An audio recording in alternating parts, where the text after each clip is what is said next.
देखिए, मेरा काम है आप तक अपडेट्स पहुंचाना। अब अपडेट्स अच्छी होंगी तो मैं अपडेट्स अच्छी पहुंचाऊंगा, अपडेट्स बुरी होंगी तो अपडेट्स बुरी पहुंचाऊंगा। प्लस जो लॉन्ग टर्म डेटा कहता है वो मैं आपको बताता हूं। तो मैं खुद से यहाँ पे कोई भी बात नहीं करता। या तो जो न्यूज अपडेट्स होती है वो मैं आप तक शेयर करता हूं, या तो जो लॉन्ग टर्म डेटा कहता है वो मैं कहता हूं। तो आज अच्छी खबर आई, कल बुरी खबर आई, मैं नहीं कह रहा हूं, जो आ रही है वही बता रहा हूं, और मार्केट का उस पर जो रिएक्शन होता है वही मैं आपको बताता हूं। जैसे आज के दिन की बात करते हैं, मतलब कल के दिन में ये न्यूज आई है, भयंकर ही शॉकिंग न्यूज है। मतलब इस चीज की एक्सपेक्टेशन मतलब बहुत कम लोगों को होगी, मुझे लगता है पूरी दुनिया के अंदर बहुत कम लोगों की ऐसी एक्सपेक्टेशन होगी।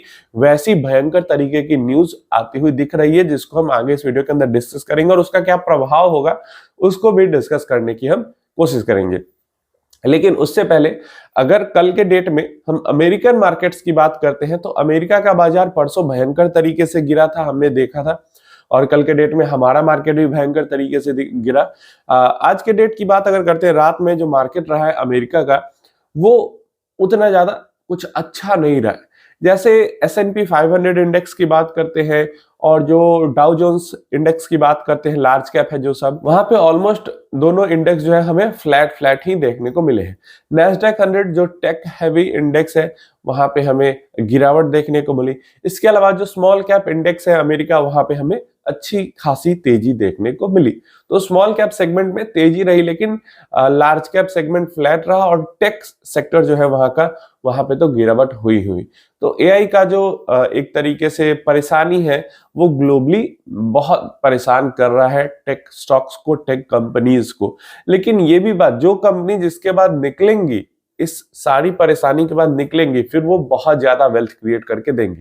लेकिन बात वही है कि कौन सी निकलेगी, कब निकलेगी, ये किसी को नहीं पता। जो बबल बस्ट हुआ था 2000 वाला टेक क्रैश जो हुआ था, वहां पे भी जो कंपनीज उसके बाद बची, उन कंपनीज ने पिछले 25-30 सालों में भयंकर वेल्थ क्रिएशन किया। तो वही चीज है, कोई भी क्राइसिस के बाद जो कंपनीज बचती है वो बहुत तगड़ा वेल्थ क्रिएट करके देती है। अगला अपडेट हमारे पास FIIs DIIs डेटा का आ जाता है। एंड यहाँ पे FIIs ने कल पूरा भयंकर कोहराम मचा दिया, भूचाल ला दिया है। एक महीने में पूरा, मतलब जितने ट्रेडिंग सेशन हुए हैं फेब के दौरान, जितना खरीदा नहीं था उतना एक दिन में उससे ज्यादा बेच दिया है। लगभग 7,500 करोड़ का माल बेचा है नेट कैश में फॉरेन इन्वेस्टर्स ने। तो 100 करोड़, 500 करोड़, 1000 करोड़, 2000 करोड़ करके खरीद रहे थे। नेट परसों तक नेट जो इनकी बाइंग थी ऑलमोस्ट 5000 करोड़ की थी पूरे फरवरी महीने में, और आज के डेट में, मतलब पिछले डेट में 7,500 करोड़ की एक दिन में सेलिंग ही कर दी। तो भयंकर जो सेलिंग है वो FIIs ने अपना रुख, कोई ऐसी न्यूज नहीं है कि FIIs ने ऐसा रुख क्यों कल के डेट में लिया, क्योंकि FIIs का सेंटिमेंट ठीक ठाक सा वेट एंड वॉच वाला सिस्टम FIIs का दिख रहा था कि वेट एंड वॉच मोड में है। लेकिन अचानक से इतनी हैवी सेलिंग FIIs की तरफ से आना, कोई स्पेशल रीजन वैसा दिखा नहीं कि क्यों आया। DIIs ने हमारी लगभग 5-5,500 करोड़ की बाइंग की, नहीं तो हैवी फॉल कल देखने को मिलता है। हैवी फॉल तो हुआ ही, मतलब उससे भी ज्यादा हैवी फॉल, दुगना फॉल, तिगुना फॉल हमें देखने को मिल जाता अगर DII सपोर्ट नहीं करते मार्केट को। तो FIIs की तरफ से पूरा कल भूचाल लाने की कोशिश की गई है। कोई बड़ी न्यूज ऐसी है नहीं कि क्यों ऐसा हुआ।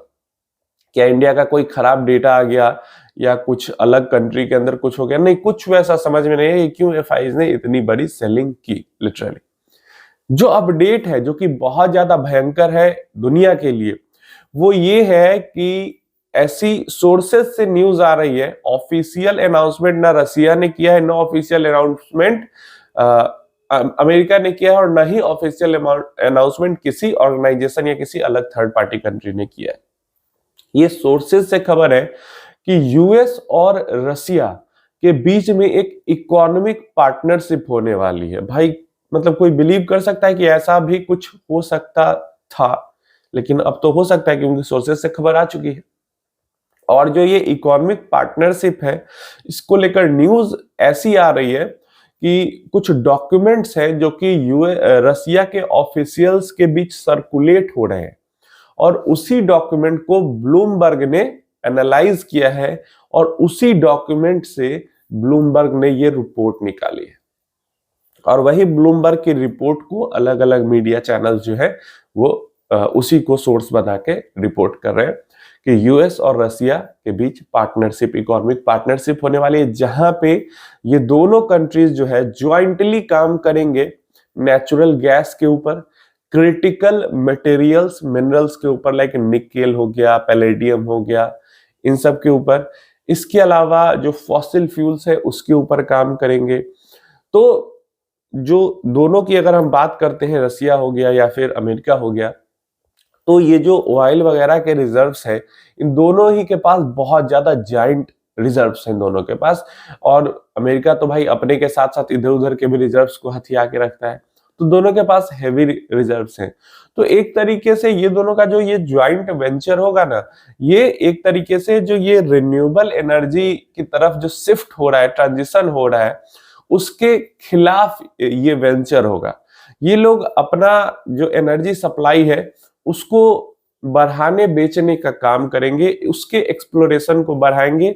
और इनका एक तरीके से जो ये चाहते हैं कि जो रिन्यूएबल एनर्जी है, जो उसका जो फास्ट ट्रांजिशन हो रहा है वो थोड़ा रुके, और दुनिया अभी जो ये नेचुरल गैस है एंड फॉसिल फ्यूल्स है उसको ही यूज करे। क्लियर है?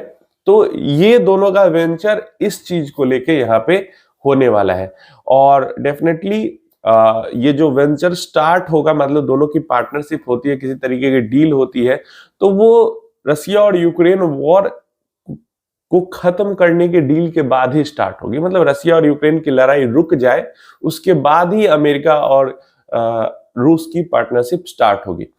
इसके बाद यहाँ पे एक जो सबसे मेजर दिक्कत आ रही है यहाँ पे कि 2022 से ही, जब से वॉर स्टार्ट हुआ था, रूस में भयंकर तरीके के सैंक्शंस लग गए थे उनको, उसको सिर्फ स्विफ्ट नेटवर्क से भी बाहर। स्विफ्ट नेटवर्क क्या होता है? जो इंटरनेशनल ट्रांजैक्शन होते हैं, तो उससे भी उसको बाहर कर दिया गया था। इसके अलावा दूसरी कंट्रीज पे भी जो रूस के साथ ट्रेड करते थे उन पे सैंक्शंस लगा दिया गया, हम पे पेनल्टी अभी तक लगी हुई थी।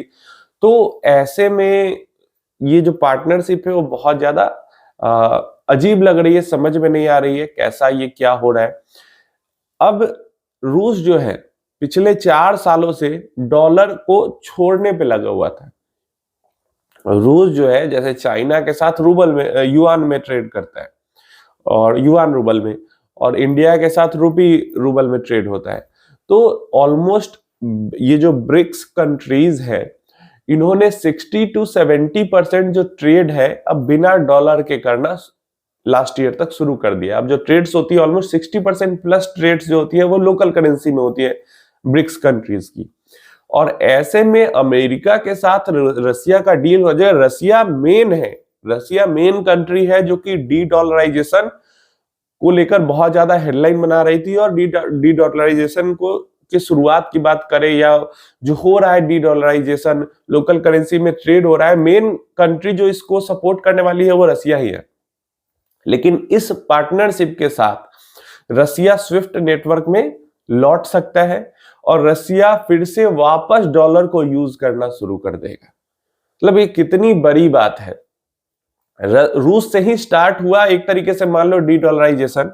रूस ही सबसे ज्यादा डी डॉलराइजेशन पे प्रेशर डाल रहा था, फोकस कर रहा था, और अब रूस ही यूएस डॉलर को वापस से यूज करना शुरू करेगा अगर ये डील होती है तो डेफिनेटली डॉलर का जो डोमिनेंस है वो ग्लोबली कितना ज्यादा बढ़ जाएगा, इसके बाद मुझे नहीं लगता आपको बताने की जरूरत है कि डॉलर का डोमिनेंस कितना ज्यादा बढ़ेगा। एंड एक ग्लोबली सिग्नल जाएगा कि इतनी बड़ी रूस जैसी जाइंट, रूस, चाइना, इंडिया, ये लोग बड़ी कंट्रीज जो है, पूरी ब्रिक्स कंट्रीज मिलके डॉलर को हिला नहीं पाई, ऐसा सिग्नल जाएगा पूरी दुनिया को। तो बेइज्जती होगी वो तो होगी ही, और डॉलर का स्ट्रेंथ बढ़ेगा। भाई अमेरिका का तो एकदम सुपर पावर की तरह एक तरीके से सिग्नल जाएगा पूरी दुनिया में। तो ये चीज हो रही है। अब डॉलर का स्ट्रेंथ बढ़ेगा इसके कारण। अगर रूस और अमेरिका के बीच डील होती है और वापस से डॉलर यूज होना शुरू हो जाता है तो डॉलर का स्ट्रेंथ बढ़ेगा, और डॉलर का स्ट्रेंथ बढ़ेगा तो आपको पता है क्या होगा? ये डील के बाद कमोडिटी मार्केट में भयंकर तरीके का भूचाल आएगा। जो मेटल्स हैं, लाइक गोल्ड सिल्वर, पता है डॉलर बढ़ेगा तो गोल्ड सिल्वर गिरेगा। हो सकता है क्रूड ऑयल वगैरह की भी जो प्राइसेस हैं, नेचुरल गैस वगैरह की भी जो प्राइसेस हैं वो गिरे। इसके अलावा जो क्रिटिकल मिनरल्स हैं, चाइना जिसपे बहुत ज्यादा रोक लगा देता है, अमेरिका को नहीं देता है, तो अमेरिका का इस डील से फायदा ही यही होगा कि रसिया के पास, रूस के पास भी बहुत सारे क्रिटिकल रेयर अर्थ मिनरल्स हैं, तो जिसकी जरूरत अमेरिका को है बहुत ज्यादा उनकी टेक इंडस्ट्री में, उनकी एरोस्पेस इंडस्ट्री में। तो अमेरिका को भी बहुत ज्यादा फायदा इस डील से होने वाला है। उसके अलावा रसिया के ऊपर से सैंक्शंस वगैरह भी हट जाएंगे। रूस के फाइनेंशियल मार्केट्स का जो है खुल जाएगा अमेरिका के लिए, अमेरिका के मार्केट्स खुल जाएंगे रसिया के लिए। तो दोनों ही कंट्रीज को, अब नाम ही है इकोनॉमिक पार्टनरशिप, तो दोनों ही कंट्रीज को भयंकर तरीके की जो है बेनिफिट्स मिलेंगे। और जब अगर ऐसा कुछ डॉक्यूमेंट सर्कुलेट हो रहा है, और तो मुझे लगता है अब आने वाले समय में बहुत जल्दी ही हमें रसिया यूक्रेन वॉर को लेकर भी कोई ट्रीटी साइन होती हुई दिख जाएगी। इसके अलावा रसिया और यूएस की पार्टनरशिप भी होती हुई दिख जाएगी। थोड़ा समय लगेगा, लेकिन जब बातें आ रही तो जरूर ये हो जाएगा। इसके अलावा रूस के तरफ से हमें स्टेटमेंट भी देखने को मिला है कि हमारी न्यूक्लियर ट्रीटी जो अमेरिका के साथ है वो तो एक्सपायर हो गई है, लेकिन अगर अमेरिका अभी भी एक्सपायर होने के बाद भी अगर उस ट्रीटी के जो टर्म कंडीशन है उसके साथ अगर बंधा रहता है, तो हम भी उस ट्रीटी के टर्म कंडीशन के साथ बंधे रहेंगे। तो बेहतरीन, मतलब अच्छे बच्चे की तरह बिहेव कर रहा है रसिया। तो डेफिनेटली मुझे लगता है कुछ ना कुछ यहाँ पे अंदर खिचड़ी पक रही है। एंड डेफिनेटली ग्लोबल मार्केट्स के लिए भी ये एक तरीके से फायदे की चीज होनी चाहिए। अब मार्केट तो भाई किसी भी चीज को अच्छा या बुरा बना देती है, अच्छी चीज को भी बुरा बना देती है, बुरी चीज को भी अच्छा बना देती है। इस न्यूज का क्या असर होगा मार्केट के ऊपर ये नहीं पता, लेकिन लॉन्ग टर्म, क्योंकि लड़ाई वगैरह अगर रुकती है और इकोनॉमिक अगर पार्टनरशिप होती है तो ग्लोबल ग्रोथ ही होगी। तो लॉन्ग टर्म में ग्लोबल इकोनॉमी को, ग्लोबल मार्केट्स को फायदा पहुंचना चाहिए इससे, और ग्लोबल मार्केट्स को फायदा होगा, इकोनॉमी को फायदा होगा, ट्रेड वगैरह बढ़ेंगे तो भाई इंडियन इकोनॉमी को भी फायदा ही होगा। तो आप बताना आपको क्या लगता है, ऐसा कुछ रसिया और यूएस के बीच में हो सकता है? और अगर ऐसा कुछ होता है तो आपकी क्या राय है, ये सही है, गलत है? क्या ग्लोबल इकोनॉमी पे इसका असर हो सकता है या इंडियन इकोनॉमी पे असर हो सकता है? नीचे कमेंट बॉक्स में जरूर बताना। भाई अगर डॉलर का यूज फिर से ब्रिक्स में शुरू होता है, डेफिनेटली डॉलर बहुत ज्यादा स्ट्रांग होगा, एंड डॉलर बहुत ज्यादा स्ट्रांग होगा, आपको पता है गोल्ड सिल्वर का क्या हाल होगा फिर उसके बाद। कमेंट में अपनी राय जरूर बताएं।